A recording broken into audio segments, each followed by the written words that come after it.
No to biryani and ஐஸ்கிரீம்னு சொல்லப்படுது. Sivakarthikeyan strength ட்ரைனிங்கோ வெயிட் ட்ரைனிங்கோ பண்ணதில்லை, நம்மளோட முகுந்த் வரதராஜனுக்காக மாசா பண்ணிட்டாரு. சிவகார்த்திகேயன் ரொம்ப டிசிப்ளினா மிலிட்டரியோட ரூல்ஸ் எல்லாமே ஃபாலோ பண்ணாரு.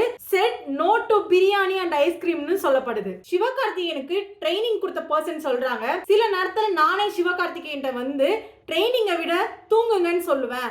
அந்த அளவுக்கு வந்து சிவகார்த்திகேயன் வந்து எஃபோர்ட் போட்டிருக்காரு இதுல அப்படின்னு சொல்லப்படுது. மூவிக்காக பாடியை பில்ட் பண்ண சிவகார்த்திகேயனுக்கு பின்னாடி இருக்க ரீசன்ஸ் என்னன்னு பாத்தீங்க அப்படின்னா சிவகார்த்திகேயனோட ஹார்ட் ஒர்க் மட்டும்தான். மிலிட்டரியில ஒரு கேப்டன் பொசிஷனா ஆகணும் அப்படின்னா அரௌண்ட் ஒரு 72 to 75 kg இருக்கணும் அப்படின்னு சொல்றாங்க. 100 daysலே transformation to become a Mukundan நம்மளோட எஸ்கே. இந்த அமரன் மூவி பத்தி நான் இவ்வளவு ரிசர்ச் பண்ணி எடுத்து இதை பத்தி பேசுறது எனக்கே ரொம்ப பெருமையா இருக்கு. அப்புறம் லாஸ்டா ஒரு வேர்ட், இந்த மாதிரி ஒரு அமேசிங்கான ஒரு மூவி கொடுத்த சிவகார்த்திகேயன் அண்ட் சாய் பல்லவி ரெண்டு பேருக்குமே பெரிய பிக் தேங்க்ஸ்.